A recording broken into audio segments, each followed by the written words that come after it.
Good morning, everyone. Today we'll be discussing international HRM and organizational structures.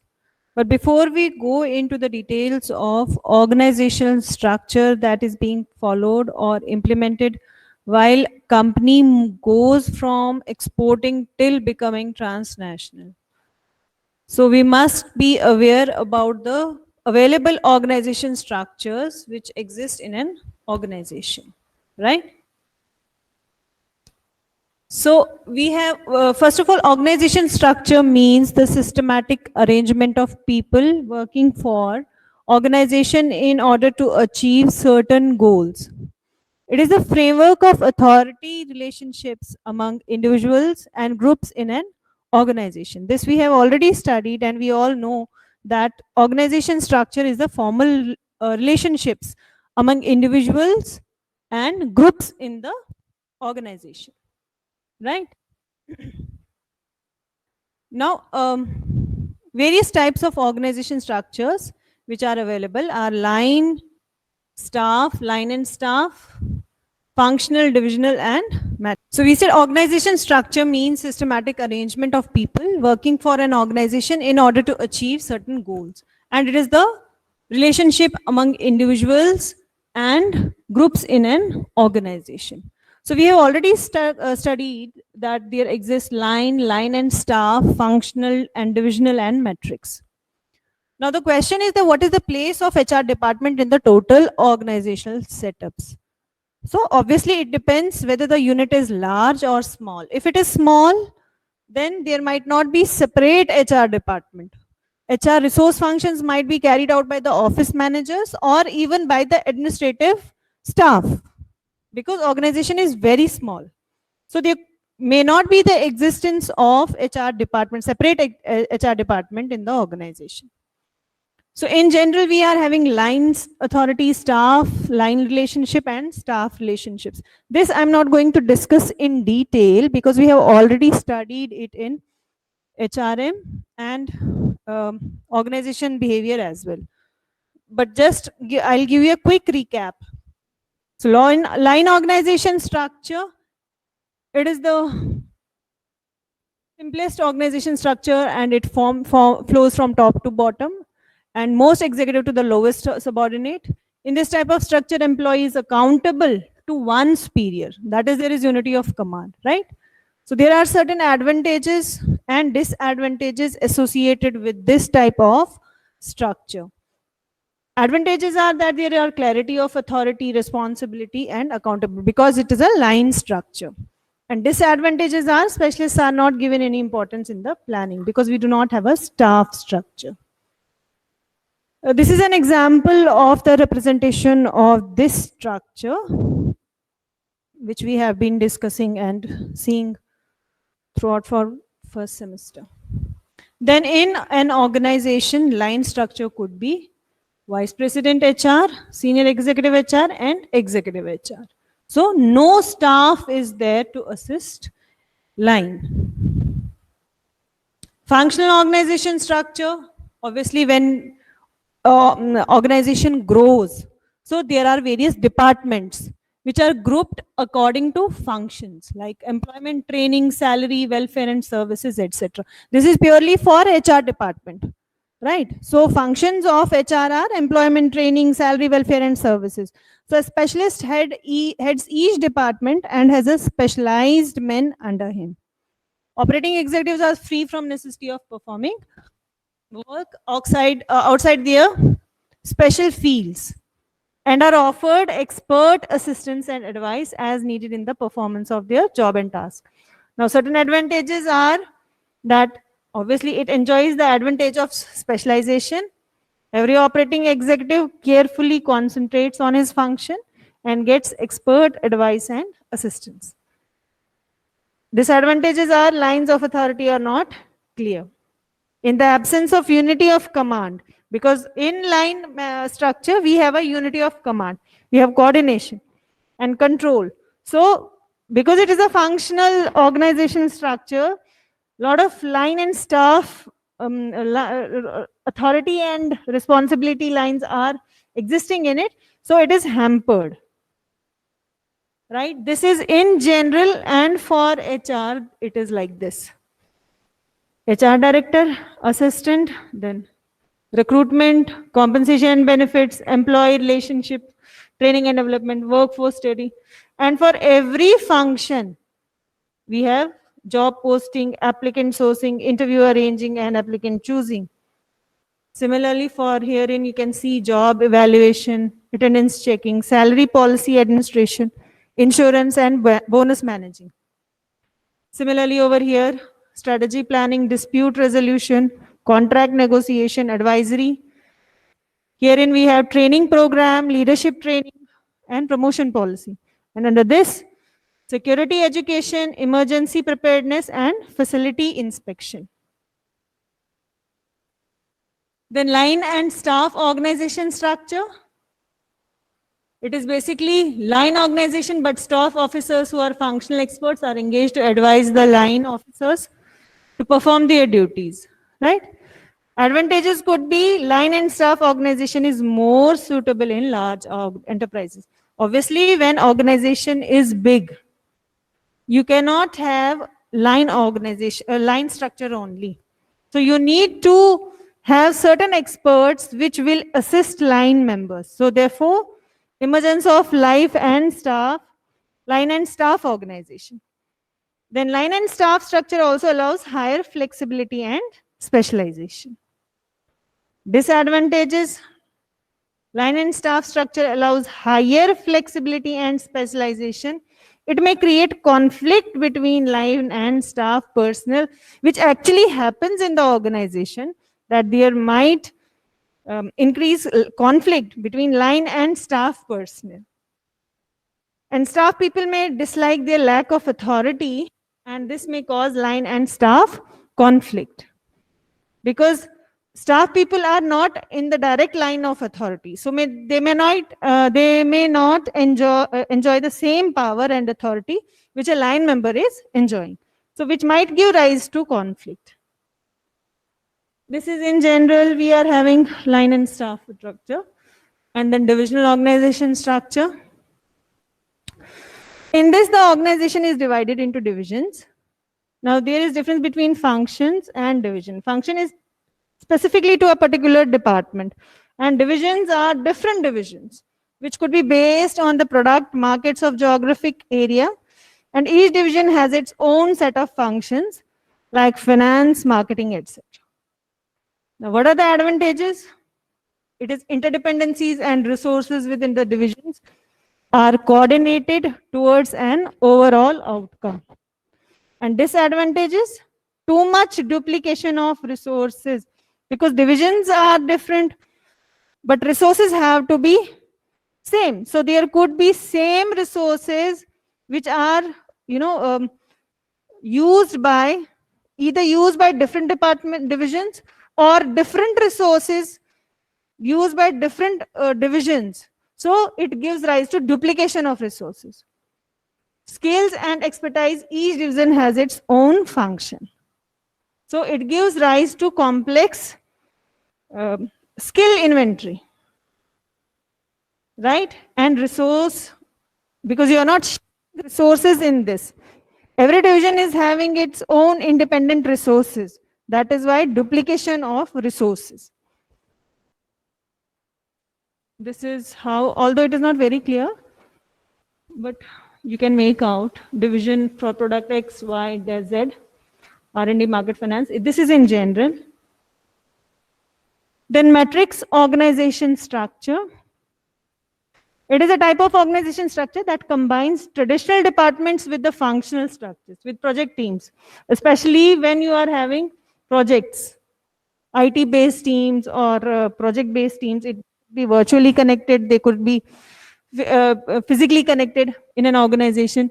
So individuals work across the team's project as well as within their own department or functions, right? Advantages are, it can help to break down the traditional department obstacles, such as improving communication across the entire organization. They avoid the need for several departments. Because it is a matrix structure. So they meet regularly, so reducing cost and improving coordination, because you are using same people who are working for different projects. So it gives rise to reduction in cost and likely to result in greater motivation amongst the team members, right? It encourages cross-fertilization of ideas across departments, because for matrix organization, you are drawing people from various departments to form a particular team. Therefore, it encourages cross-fertilization of ideas. And it is a good way of sharing resources across departments, which can make a project more cost-effective. Now, there are certain disadvantages. Project teams may have divided loyalties because they represent different, because they have been drawn from different divisions and different teams. So they are accountable to their own departmental heads as well as the team head. So there might be, it would be violation of unity of command, right? That is one of the biggest disadvantages of this structure. So it makes it difficult to coordinate. It takes time for matrix team members to get used to working in this kind of structure, because they are reporting to different managers. And they might neglect their functional responsibilities. That means the department from which they have been drawn and for the team for which they have been made. These are two different things. So they might be focusing on the existing team and the responsibilities which is required, and overlooking their functional responsibilities, right? Now, what is the place of HR department in the total organizational setup? As we said, that if organization is big, then there would be a separate HR department. But if organization is small, there might not be any of the HR department, right? It could be just the admin head, or the normally if it is a startup, then it could be the entrepreneur himself, the person who is there, creating the entire team. He could see the functions of HR. So that is how you look for HR department, fitting HR department into the various organizations based on their size and structure. Now, what we have to discuss actually in today's lecture is IHRM and organizational structure. So that was just a revision which we went through, that what are the different type of structures which are existing in the organization. But herein we are discussing now IHRM and organizational structure. As we know that international organization structure, it depends on the phase of the organization which it passes through, from becoming an export division to a global organization, right? So international division structure is often used in early stages of internalization within an international division merely added to the existing division. That means we already are having an existing structure in the organization. But as now we are growing, so we will be adding certain things to our already existing structure. So making it international structure. So international or geographic, it involves separating out the different geographical regional areas in which company operates. Each geographic area may be given its own division, right? We'll be discussing it in detail just in next slides. Then international product structure, where on the basis of product, right, you are dividing it into the different geographical area. So each product division is responsible for all functions relating to those items in that particular product portfolio. Then international functional structure, it gives each functional department of the M&E responsibility for the international operations of that function. Matrix or mixed structures, as we said, that they are based on project or specific activity. Now, what could be now this is actually what we have to discuss. First is export, right? As we know that organization, it goes through these many phases for becoming an international organization. It starts from export to initial division structure, international division, global product division, global area division, global matrix structure, and networked firm. Now we'll discuss all these one by one. When we have export department, that means we are having MD, production manager. You can just note it down. Finance manager, right? Then marketing or sales manager and HR manager.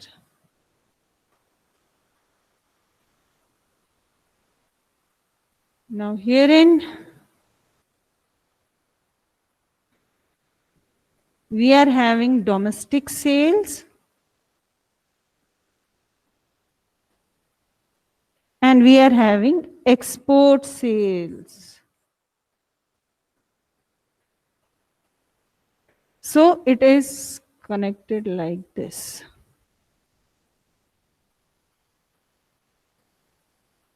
Right? This is export department structure.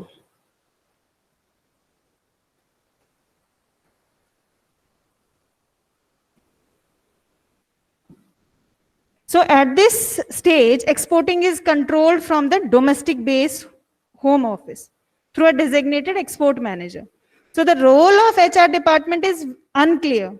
That is why it is indicated by broken lines, because it is not very clear, right? So there are HR activities which are involved in selection of export staff, right? And perhaps training of foreign agency staff. These activities are handled by the marketing department. So role of HR is not very clear and not very specific.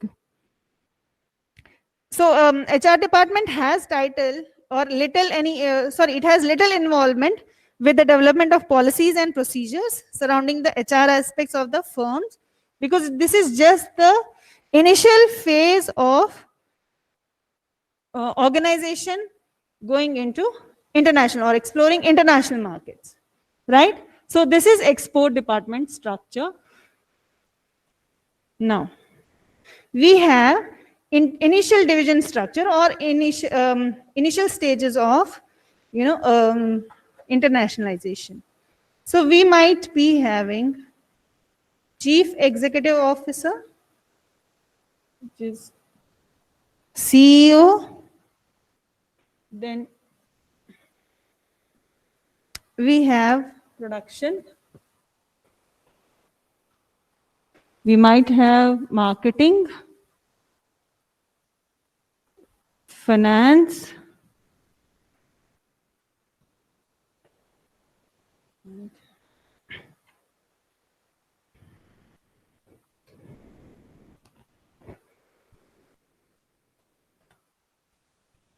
personnel, or HR, right? In this we have VP International Operations. Now organization has started expanding from export to going for, internationalization. So we have VP International Operations.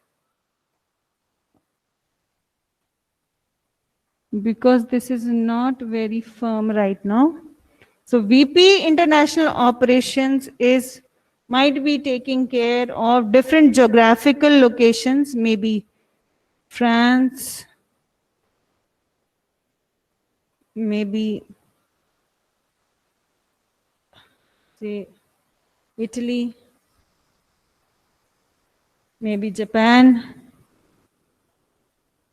and it could be any other country, right? Let us suppose Australia.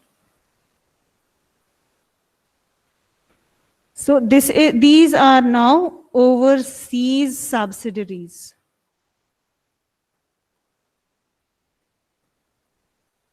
And these are home office departments. Right?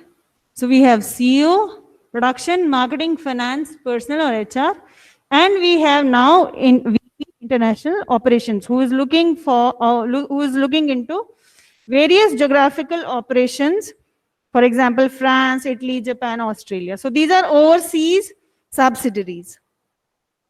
So here again, we do not have this function of HR or personnel very clear.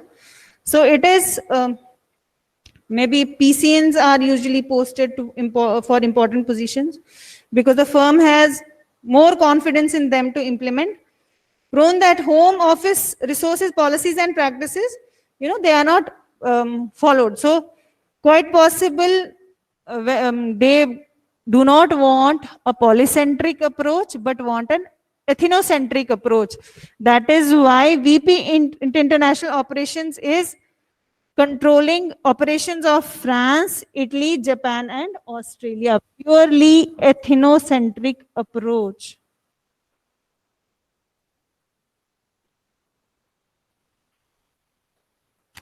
Right? So at this point, HR department, it becomes now actively involved in the personal aspects of the firm's international operation, but still not that active, what is required for a MNC or multinational corporation, right? Now we have international division, that how international division is structured. Let us suppose we have MD. Again, we have production, we have marketing, we have finance, and we have HR. Right? Now, this managing director, under him we have domestic division,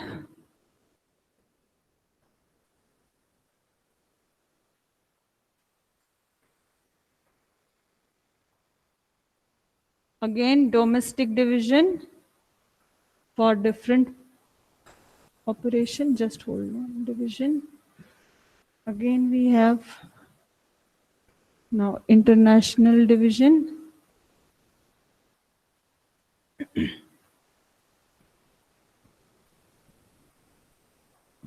Now let us suppose we have an paint section. Let us suppose this is taking care of paints. This is taking care of tools, right? And now this international division, it has got HR in home country. Fine. Now this international division is taking care of different subsidiaries. For example, subsidiary is in Japan. It is in, let's suppose, Italy and Australia. Right? And now we have all together production,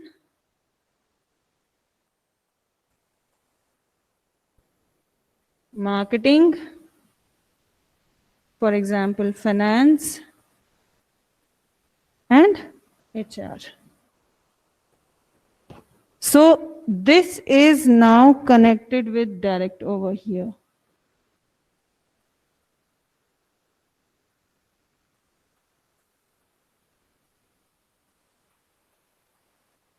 Now, if you see, the approach has changed. This is in case of, what is the structure? This is international division structure, right? So when we talk about international divisions, there could be transition to foreign investment. Maybe it is large, sometimes prohibitive, right? So if a company has made the decision to produce overseas, firms may establish its own production facilities to enter maybe into a joint venture with a local firm or buy a local firm. So regardless the method of establishment, foreign production services, they tend to trigger the creation of separate international division in which all international activities are grouped. So with the spread of international activities, the firm establishes what has been referred to as miniature replicas. Like we are having production here, marketing, finance, and HR. So now it has replicated its operations in its subsidiaries in production, marketing, finance, and HR. So the subsidiary managers report to the head of the international division, and there may be some informal reporting directly to the various functional heads. Let us suppose there may be contact regarding staffing issues between HR managers in two subsidiaries and the HR manager at the corporate hub headquarters. So let us suppose two subsidiaries are Japan and Italy. Now there are staffing issues, so they are directly reporting it to the international division, and international division is reporting to HR. So activity of HR and having hold of whether you want to have PCN, HCN, it is being overlooked by HR department, right? And the approach now becomes from ethnocentric to polycentric approach, right?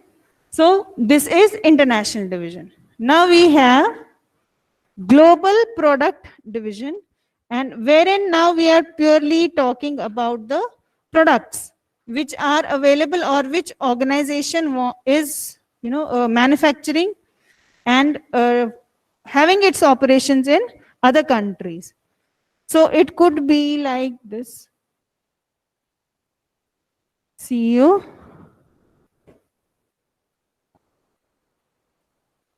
let us suppose production, marketing,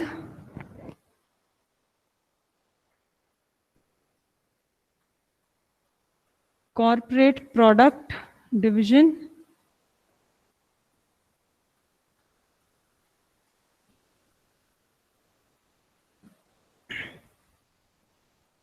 finance,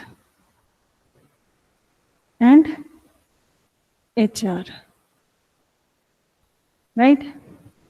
Now we have these operations. Now we have operating divisions, right? So this will directly come under corporate production division. Now we have maybe product A, product B, product C, and product D. So these products are being directly looked upon by corporate production division. That means home country production division. Now let us take, for example, one particular product. Let us suppose product C. Now what could be under product C? Now this product C could be where you are making this product C available through operations, could be Japan, right? Maybe you are making it available to Europe. Maybe you are making it available to Africa, right? Or Eastern Europe, right? Europe. Now Europe you have divided into where you are having this product C. In Europe could be Great Britain, For example, let it be France,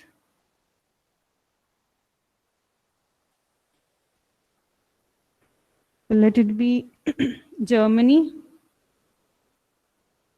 and etc. Right? Now let us suppose for Germany. For in Germany, you have production, marketing, finance, and HR. So every country, now this was for Germany, similarly for France, it would be production, marketing, finance, and HR. For Great Britain, it would be finance, operation, marketing, and finance, and HR. Instead of Japan, let us make it Asia. Right? So Asia, we have different countries where we could be operating. Let us suppose Japan, China, Afghanistan.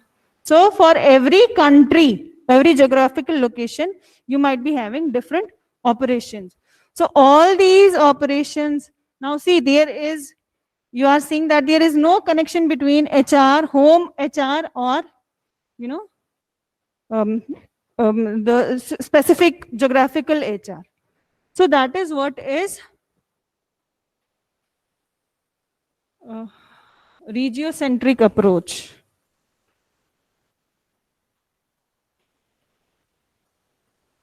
Wherein you have made it as per the regions. So structure, it has got, obviously it is certain advantages. It is diverse because it is a complex structure. So it needs to customize the product to the specific demands of the buyer, and it becomes very important and complex to handle these operations. So structure also helps to integrate marketing, production, and finance globally on product basis. Firms, they are able to strategize, shift of products from one market to another, as they each have different life cycle stages according to acceptability and scope. Now, when we say they have got different life cycle stages, maybe we operated or we entered Europe in the beginning, maybe Asia was the last.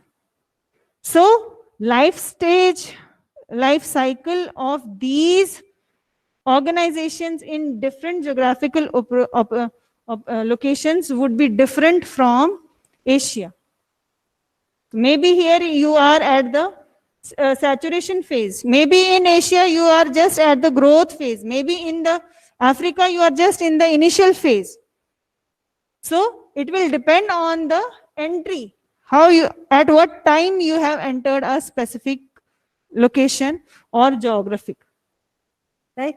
So this is global product division structure. Right? Now, similarly, we have global area division.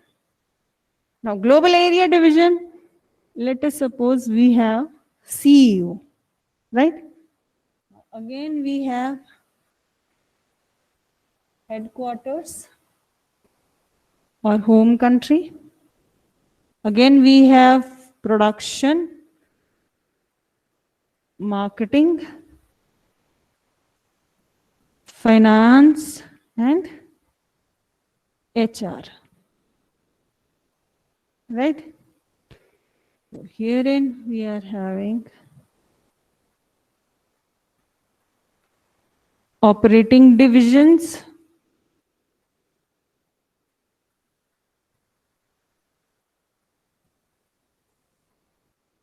Operating divisions. Now we are operating in different geographical locations. Again, it could be Africa, Asia, right? Europe,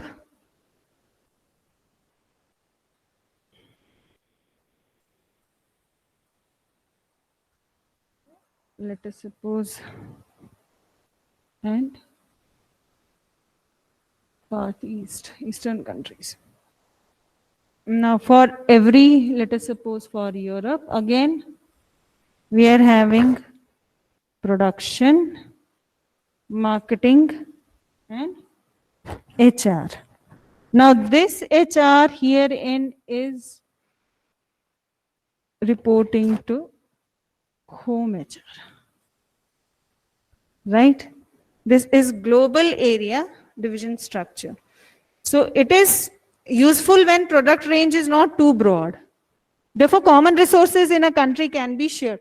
Now, the difference between this global area division structure and global product division structure is that in global product division, Europe again was bifurcated into different geographical locations. But in global area division, we are just we are just focusing on Europe, irrespective of the countries which they are operating in. So it is a sharing of resources, common resources, right? And it can be shared and support to all operations. Headquarter is responsible for transferring excess resources from one country to other country. Let us suppose that means now we can be having, initially we were having HCNs and PCNs. Because now there is transferring of resources, we can have PCNs as well under global area division structure, right? Now we have global matrix structure. Now matrix structure is more complicated because it is, having different projects, right? So it could be again CEO, then let us suppose production, marketing, finance, and HR, right? Now herein, now this we are discussing under matrix structure. We have vice president global products, and let us suppose vice president international products, right? Now herein, let us suppose now this vice president global products, under him there are product A, product B, and product C, right? And for now this VP international operations, he is having various countries under him, which is Europe, maybe Asia, maybe Africa, right? Now product A goes over here, here, product C. So he is looking after this, this, this, right? And let us suppose in Africa we have Nigeria, one of the countries, and under Nigeria we have one department as HR. So he is reporting over here. Now this is reporting over here. This 2 is reporting to this, and even this person also is reporting to this, right? Now what does it mean? It means, let us suppose we have VP global products, product A, product B, product C. He is looking after product A, product B, product C. And what VP international operations is looking for? He is looking for geographies, maybe Europe, Asia, Africa. And under this geographical diversification, he has got different countries. So in Europe, product A is being sold, operated. Asia as well, product A is available. Similarly in Africa. Similarly, product B and product C. So these they will have to have a relation. That is why they are connected. VP Global and VP International. So this is how your matrix organization would look like for different products. Right? No. So this was all about different structures. Now we have very interesting structure. Just quickly let me go through it. In this particular slide, I'll be discussing Mitsubishi's horizontal keiretsu, right? Now what this is, basically these are the emerging structures, although now keiretsu is not that new, but still it is being adopted by various organizations in order to manage their structures. Now this structure is keiretsu, right? It is basically a Japanese word. Now what this is, keiretsu is a very complex structure, right? And which is basically followed by large, and it is often vertically and integrated group of companies that cooperate and work closely with each other, right? Let us suppose this is now Mitsubishi. Now, Mitsubishi Corporation is having Bank of Tokyo Mitsubishi, Mitsubishi Heavy Industries. Now, under Mitsubishi Corporation, these where we have automotive, electronics and telecommunication, research and energy, real estate and construction. Under this, we have this. Herein we have this, and this. And in this automotive, we have trucks, this. That means all different structures, all different vertical and horizontal group of companies, right? Now, the firm, this form of organization, it is basically more or less adopted by more of Japanese-based companies. And that is one of the reasons that Japanese companies are successful, because it is very clear. They are based on the different companies, different group of companies. So it is applicable for the very large business houses, which are internationalized. So, for example, Mitsubishi is a Japanese company. Even Birla House, Birla Group of Industries in India, they tried to adopt keiretsu. Even Reliance, do you know why demerger or separation of Reliance Industries were difficult? Because of this structure, which was adopted by Reliance. So it made it very difficult them to separate after the death of Dhirubhai Ambani, right?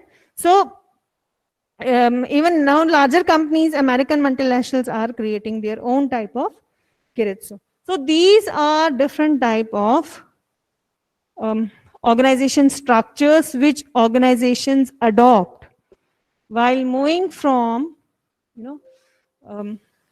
going from export to becoming international, right? So this was all from my side in today's lecture.